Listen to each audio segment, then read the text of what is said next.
초라함으로 오신 구원자라는 제목의 말씀으로 하나님 말씀 선포하도록 하겠습니다.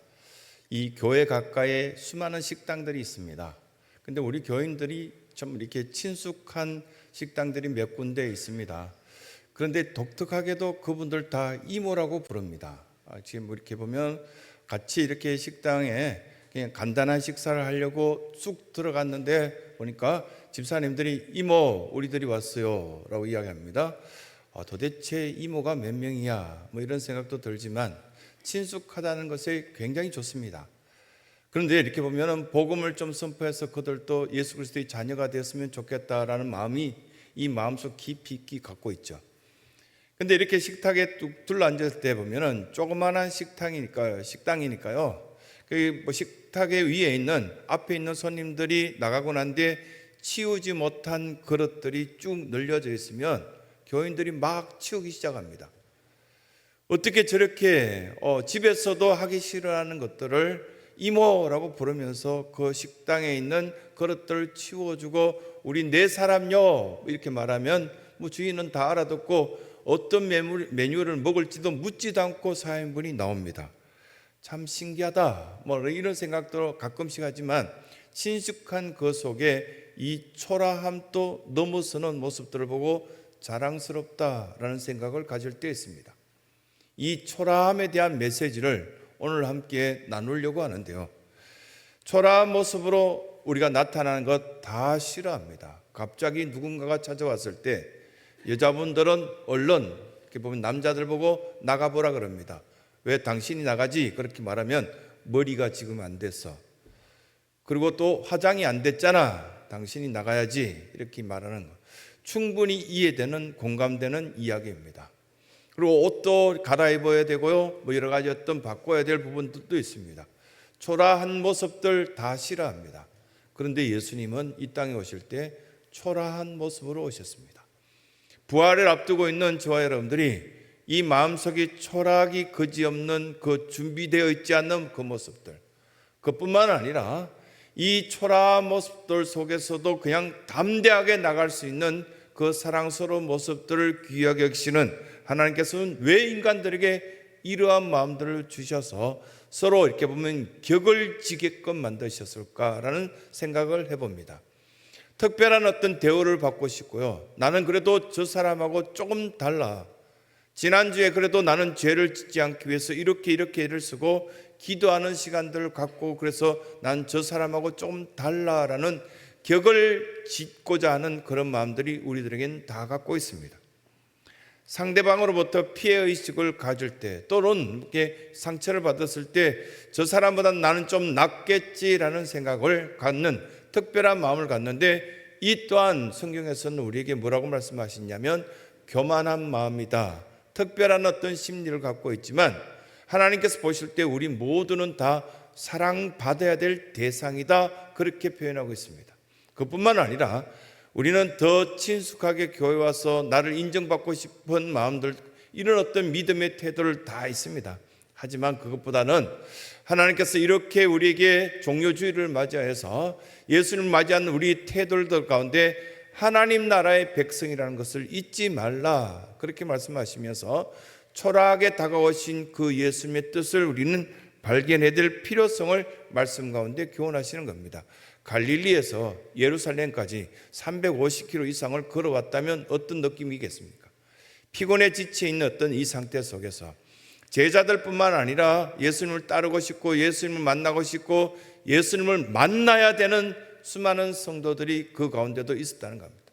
만져야만 나을 수 있고요. 예수님의 음성을 들어야만 이 우울증이 떠나고요. 예수님의 그 손길 속에서 다시금 내가 회복될 수 있다는 그것들을 확신한 수많은 사람들이 따라왔습니다. 그냥 따라온 것이 아니라 300km 이상 따라왔다면 어떤 느낌이었을까 생각을 우리는 충분히 가질 그런 어떤 여지가 있습니다. 그런데도 이 군왕처럼 이런 이 나라의 왕들처럼 아주 이렇게 유명한 군말을 타고 온 것도 아니고요. 그리고 또 아주 크고 세련된 말을 타고 온 것도 아니고 여기서 나온 것처럼 고난과 겸손을 상징하는 나귀 새끼 이 한 마리를 타고 이렇게 뜨벅뜨벅 걸어오시는 그 모습들은 어떻게 생각되어지냐? 과연 우리가 만나고 싶어하는 하나님, 만나고 싶어하는 예수 그리스도가 내가 상상하는 멋진 승용차를 타고, 그리고 또 나는 도저히 만날 수 없는데 나만 특별히 만나주시는 굉장히 귀한 분이다, 그렇게 생각하십니까? 아니면 모든 일행들을 다 기뻐하시면서 마태복음 속에서만 뚜렷하게 나타나는 이 길거리 속에서도 축제가 일어나는, 어떻게 그렇게 이들은 이런 어떤 일들을 행했을까? 그런데 종려나무 가지를 들고 길가에 나와서 호산나 외쳤던 이 장면들이 과거에 있었는가? 여러분들이 검색하고 찾아보고 여러 가지 어떤 것들을 알아본다 할지라도 없었다는 것을 발견할 겁니다. 최초의 일들이 생긴 겁니다. 처음으로 예수님을 맞이하는 그 장면 속에 이제부터 시작해서 종려주일마다 이 종려나무 가지는 여러분들이 알고 있는 상식대로 승리를 상징하는 겁니다. 이 승리를 상징하는 그 가지를 들고 모든 사람들이 길가에 나와서 호산나 크게 외치며 부끄러워하지도 않고 초라하게 나타난 그 예수님을 맞이하는 어떤 삶의 현장을 우리에게 보여주고 있는 것입니다. 그러면서 한두 가지 교훈을 하시죠. 초라함, 과연 우리에게는 이 신앙생활 가운데 초라함을 이겨낼 수 있는 그 믿음의 자세가 있는가? 그러면서 우리가 예수님을 맞이하러 나오는데 복장 상태, 내 마음 상태, 그리고 또 내가 준비한 기도 제목들, 찬양에 준비한 어떤 모습들, 이것들이 정말 초라한 것들 속에서도 하나님께 인정받을, 사랑받을 만한 자세인가 묻고 계십니다. 그러면서 우리에게 다시금 예수님께서 되묻는 것이 있는데요, 왕을 기대하는가 아니면 서민을 기대하는가? 왜 왕으로 오시지 않고 한 서민으로 오셨을까? 이 질문을 하고 계십니다. 왕으로 오셨다면 엘리트층만 어느 호텔의 뷔페에서 몇 시에 만나길 바랍니다, 소스만 초청되었겠죠. 그런데 서민으로 오셨고, 그리고 또 그냥 아주 웅장한 어떤 사람들이 그 굉장히 귀하게 했던 말들을 준말을 타고 온 것이 아니라 보잘것없는 것으로 통하여서 사람들 앞에 나타났기 때문에 누구나가 만날 수 있는 그 모습을 보여주신 것을 우리는 성경으로 통하여서 내 마음에 두드리시는 메시지를 통해서 느끼고 있는 것입니다. 예루살렘에 오실 때, 그때 예수님은 두 제자를 보내셔서 저곳에 가서 이제 준비된 말들을 갖고 오라, 나귀를 갖고 오라, 이렇게 명령하셨습니다. 두 명의 제자가 갈 때도 그냥 그 말씀에 순종하는 모습도 보면 참 웃기는 일이지만 이미 계획된 것을 이들에게 보여주신 그 말씀이 바로 오늘 우리가 읽었던 1절과 2절, 3절에 나타난 것을 보게 됩니다. 예수님께서는 여러분들을 이 자리에 부르실 때 계획하에 부르셨습니다. 선택하에 부르셨습니다. 선택받은 여러분들이 이제 복된 삶을 누리기 위해서는 무엇을 해야 될 것인가? 이 초라함 속에서 우리에게 다가오신 그 예수님은 압제하신 왕으로 오신 분 아니었습니다. 그런데 왜 우리는 이 높은 자리까지 올라가서 남들을 압제하려고 그러고 또 왕이 되려고 하고 또 나만 특별한 어떤 대우를 받고 싶어하는 그 마음을 가질까라는 말씀을 첫 번째 우리에게 교훈하시는 겁니다. 마태복음 14장과 요한복음 6장, 그뿐만 아니라 그 마가복음에도 누가복음에도 똑같이 나오는 것이 바로 물고기 겨우 2마리, 보리떡 5개로 엄청난 사람들을 먹이신 장면을 우리는 기억할 필요가 있습니다. 이게 마태복음 14장 1절부터 시작해서 어떤 사건 이후에 일어난 어떤 모습들인데요, 마태복음 14장 1절부터 시작해서 궁궐의 잔치가 벌어졌습니다. 헤롯이라는 왕이 이 잔치 속에서 보면은 엄청난 어떤 음식들을 먹고 그들은 배를 불렀지만 최고의 쾌락을 선택했습니다. 뭐냐면 세례 요한을 죽이는 그 장면으로 이 말씀이 14장 1절에서 12절을 맞춰갑니다. 그것이 궁중에서의 잔치의 한 모습입니다. 일반적으로 사람들이 이 세상에 살아갈 때 쾌락의 끝은 어딜까요? 죽음입니다. 그들은 남을 죽이려고 혀를 사용하고요, 머리를 사용하고 자기 돈을 사용합니다. 어떻게든 내가 이렇게 갖고 있는 나와 친한 사람들이 힘을 모아서 저 사람을 밀어내려고 합니다. 만약에 교회 안에 그것이 있다면 망할 것입니다. 그런 일은 있을 수가 없습니다. 좀 힘세 보이는 권력자들이 한두 명이 나타나서 이렇게 한다면 어리석기 짝이 없는 일들을 하고 있다라고 우리는 이야기해야 될 것입니다. 그런데 13절부터 시작해서 보면 베세다 들녘에서 많은 사람들이 굶주린 상태 속에서 해가 곧 지는데 집에 돌아갈 생각을 하지 않고 예수님을 따르기 시작합니다. 지금 여러분들이 해질녘에 예수님 앞에 나온 믿음의 사람들입니다. 세상의 종말이 거의 다가오는 어떤 상태 속에 지금 내가 갈 길은 없고 집에 돌아간다고 해서 거기에 희망이 없기 때문에 그냥 예수님을 바라보고 있는 믿음의 사람들입니다. 초라하기 그지없는 먹을 것도 없고 가난한 여러 성도들이 함께 모여서 지금 예배하고 있는 겁니다. 그런데 거기서 예수님은 제자들에게 너희들이 먹을 것을 주어라 했을 때 예수님 우리에게 무슨 먹을 것을 지금 남자만 5천 명인데 여기 모인 사람 2만 명이 넘는데 어떻게 우리가 먹을 걸 줍니까? 200데나리온 넘는 돈이 우리에게는 없습니다. 이렇게 반응을 보입니다. 그런데 이들은 돌아가다가 굶주려서 쓰러져 죽을 가능성이 있다. 너희들이 먹을 걸 주어라. 이렇게 예수님께서 말씀하시고 그 조그마한 어떤 보리떡을 들고 축복 기도하신 후에 여러 사랑하는 성도들에게 성찬식을 거행하듯이 나눠줬을 때 그들이 생명을 얻고 참 구원의 은혜를 입었던 모습이 바로 마태복음 14장에도 요한복음 6장에도 나와 있거든요. 여러분들 마음속에는 어떤 부분으로 다가와 있습니까? 궁중성에 계십니까? 헤롯과 함께 왕궁에서 잔치를 벌이고 있느냐 묻고 있는 겁니다. 초라하기 짝이 없는 베세다 빈들에서 예수님께서 나눠준 떡 한 조각을 받아 먹고 굉장히 기뻐하고 즐거워하고 이거 어떤 곳에서도 먹었던 떡보다 제가 참 맛있게 먹었습니다. 예수님 고맙습니다. 그 상황 속에 놓여 있는가? 이것이 종려주일에 우리에게 묻고 계시는 주님의 메시지라고 그렇게 말씀하신 것을 듣게 됩니다. 많은 사람들은 기대합니다. 나는 특별히 저 호텔에서 축제와 여러 가지 초청이 있을 때 나를 불러주기를 그렇게 기대하고 있습니다. 그런데 그 마지막은 좋지 않다고요. 마국간에서 예수님이 태어났을 때도 초라하기 거지없었습니다. 하필 왜 거기 태어났냐고. 그래도 태어나려면 서울 땅에 가장 중심 지역에 가장 고가의 땅에 아버지도 부자요, 엄마도 부자요, 그리고 또 모든 것들이 갖춰진 그 집의 축복 속에 태어나야 되지 않는가? 이게 우리의 생각 아닙니까?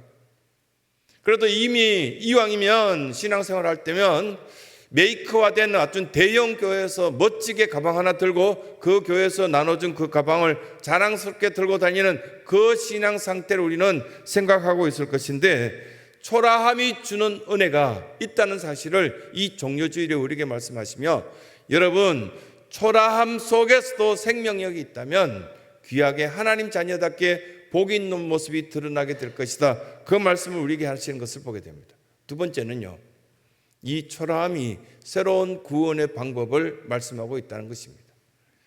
아무리 들여봐도요 초라하기 그지없습니다.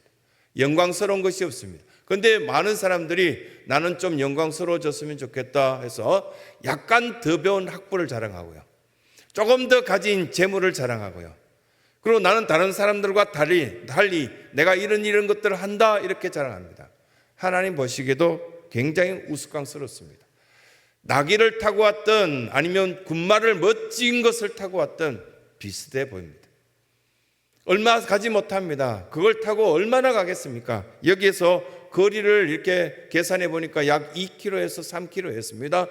베세다에서 예루살렘 그 높은 지역까지 이렇게 올라가는데 그 거리가 약 2km에서 3km였습니다. 그 거리를 쭉 사람들이 늘어서서 호산나 호산나 외치기 시작했고요, 그들은 열광하기 시작했습니다. 여러분들이 알고 있는 감난산, 이건 예루살렘에서 약간 떨어졌습니다. 거기에서 또 약간 더 떨어지는 이렇게 보면 여리고성 이 지역들을 쭉 우리가 읽어가다 보면 성경의 지명으로 나오는데 27km, 23km, 거기에서 또 다시 예루살렘까지 이렇게 계산해 보면 그렇게 멀지 않는 거리를 쭉 걸어 나갈 때 많은 사람들이 환영하고 축복하듯이 그렇게 외치기 시작합니다. 신앙생활 한다는 것, 이 말씀 속에서 뭘 이야기하고 계십니까? 영광스러운 자리까지 올라가니까 얼마나 스트레스를 받고 힘들고 괴롭습니까? 그런데 신앙생활은 반대거든요. 이 교회 생활 가운데 누가 축복받고 누가 인정받고 누가 사랑받던가요? 섬기기 위해서 무릎 꿇는 사람, 결국은 새벽을 깨워서 눈물을 흘리며 아파하는 성도들을 향하여서 중보기 대해주고 또 그들의 마음을 헤아려주기 위해서 힘쓰고 애쓰는 사람들, 이런 사람들이 결국은 예수님 보실 때 최고라 그렇게 인정해 주시는 그 모습들을 보게 됩니다. 섬김, 겸손, 이런 모습들이요. 헌신, 누가 주방에 들어갈 것인가, 나는 어떤 기술도 재능도 재주도 없지만 그래도 내가 사랑하는 지체들 향하여서 내가 이 손을 펴서 그들을 섬기고 싶습니다, 뭐 설거지라도 하겠습니다, 이런 어떤 모습들이 바로 초라함 속에서 드러나는 하나님의 축복된 모습이라는 사실을 이 말씀은 가르치고 있는 겁니다. 겸손, 권력 같이 결부시키기 어렵거든요. 여러분 대단한 권력을 갖고 계신데 겸손하신 분 보셨습니까? 대단한 권력 때문에 겸손하기도 너무 어려운 사람들이 있습니다. 아주 인기 있는 연예인이 그냥 이 예배실에 참여하는 것도 어려워합니다. 기획사도 그것들을 말릴 때도 있고요. 그냥 일반 교인으로 참여하고 싶은데 왜 그러냐라고 여러 사람들이 질문하고요. 여러 가지 어떤 사람들이 나에게 대해서 어떻게 반응할까 걱정하는 것도 많습니다. 겸손, 권력, 이것들은 반대되는 개념인데 하나님께서는 우리에게 말씀하십니다. 섬기고 씻기기 위해서 노력하고 무릎 꿇는 그 사람들이 하나님 나라에서는 정말 큰 자다 이렇게 말씀하시며 겨우 2km, 3km를 이 작은 나귀를 타고 걸어가신 그 예수님을 향하여서 이 수많은 사람들이 무엇을 발견했냐?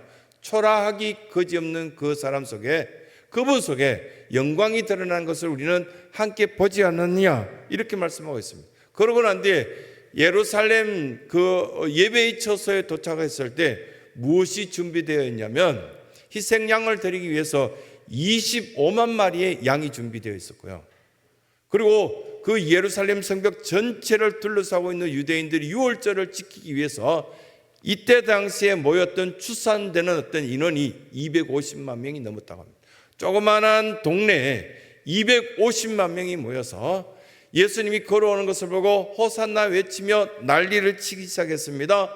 초라한 저분의 어떤 모습 속에 새로운 구원의 역사, 우리가 정치적으로도 해결되고 물질적으로도 해결될 수 있는 은혜를 달라고 그들은 소리치기 시작했던 겁니다. 그러나 정작 그 초라함 속에 이루어졌던 것은 하나님 나라의 임재였습니다.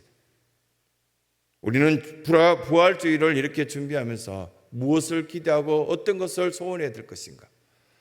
내 자신이 영광스럽게 인정받고 그리고 또한 존귀받고 그런 어떤 모습들을 우리가 말씀하시는 것이 아니라 이 초라함 속에 구원의 역사가 이루어질 것을 우리는 사모하면서 섬기고 헌신하며 나아가라고 말씀하신 것을 깨닫게 되는 것이죠. 결국은 이 말씀들을 쭉 정리해 볼 때 초라한 사랑은 무시받지 않는다는 겁니다. 초라한 사랑은 사실 없거든요. 사랑 그 자체가 귀한 것입니다. 섬김 그 자체가 귀한 것이고요. 예수님은 결코 초라하지 않았다는 겁니다. 이 예를 하나 들어보겠습니다.